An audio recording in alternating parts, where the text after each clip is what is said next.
you want to destroy the world? Probably not. Then why do you still do it?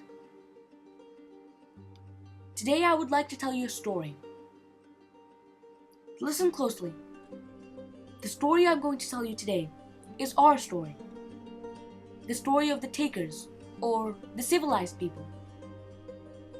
This is the story we are enacting here today and have been enacting for as long as you and I can remember.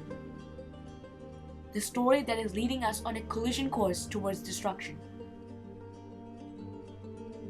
To see the beginning of the story, let me take you back in time. Let me take you back to 8000 BC, to the agricultural revolution, to Fertile Crescent. Even though this is not the beginning of the human race, it is where our story begins. For nearly 3 million years, man had just lived like common creature at the mercy of the world. In this condition, mankind could not be truly mankind, so there was a key problem. Mankind could not just keep living like a hunter-gatherer. This way they would never realize their full potential. Then, mankind found the solution to this problem. Agriculture. The key turning point in our story. This is the point in our history where mankind realized that our place was not in the slime like animals, but we had far greater destinies. Where we realized that we did not have to be controlled by our environments or circumstance, but we could manipulate them to suit our own needs. Every story is based on a premise, and this is where we arrive at ours.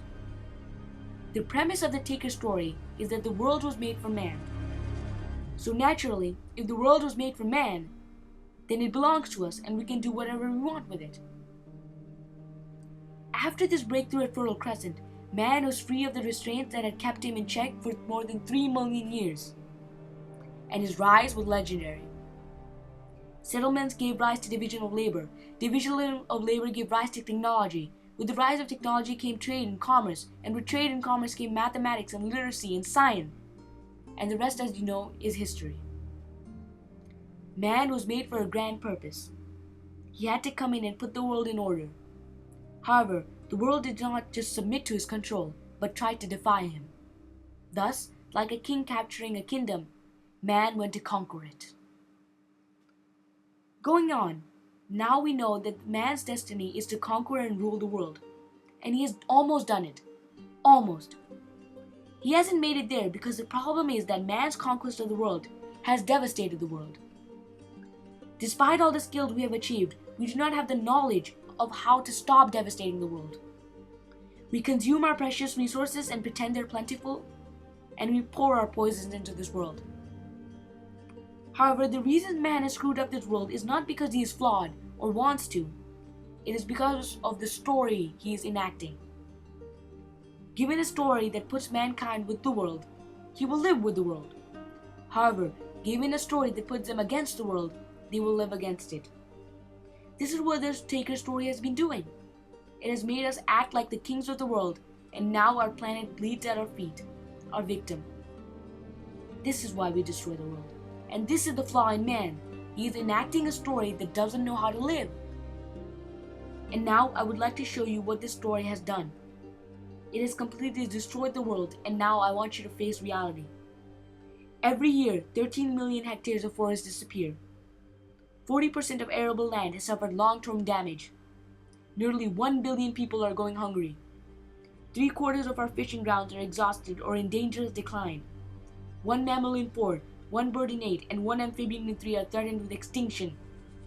Species are dying out 1,000 times faster than their natural rate. 5,000 people a day die due to dirty drinking water, a result of pollution. 20% of the world's population consumes 80% of its resources. The list is endless. However, the point of this video was not to depress you. I have told you of the taker story, but now I still have to tell you yet of another story. The story of the leavers, or the primitive people. The story stretches way back before the taker story. While the story that the takers have been enacting for the past 10,000 years has only been disastrous for mankind and the world, the story that the leavers have been enacting here for the past 3 million years is a story that, when enacted, gives them lives that are satisfying and meaningful.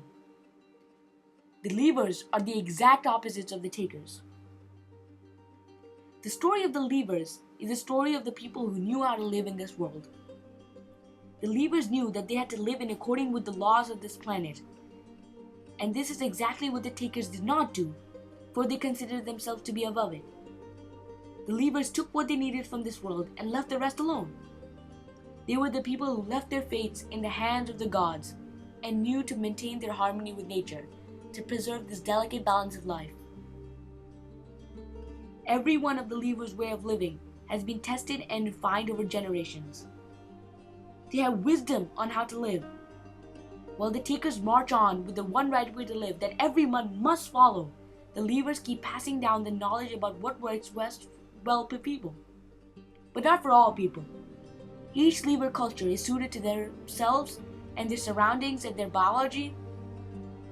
What works best for them? However, the sad thing is that the taker culture has managed to stamp out almost every lever culture, and have ultimately stamped out the knowledge on how to live. I have told you both stories. I know we can't go back and become leavers again. That is a past long gone and forgotten to us, and now that we are so ahead, we can't possibly go back. Even I don't feel like going back. This does not mean, however, that we can't keep on going destroying the planet. We must learn from the lever culture. We must again repair our broken bonds with Mother Nature, and we must find a way to coexist our potential with her wishes. How can this be done? We must stop destroying our forests. We must stop polluting our oceans with plastic and other waste. We must stop thinking that we can do whatever we want, because we can't.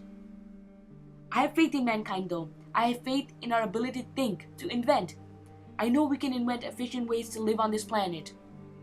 Instead of using fuel, we can again turn to the power of the sun, which gives clean energy that can power us forever. I know we can do it, and this is why I dream of becoming a scientist when I grow up. And every day at school, I think of ways of saving the world. This is where my part ends and yours begins. I have told you both tales. Choose your path wisely.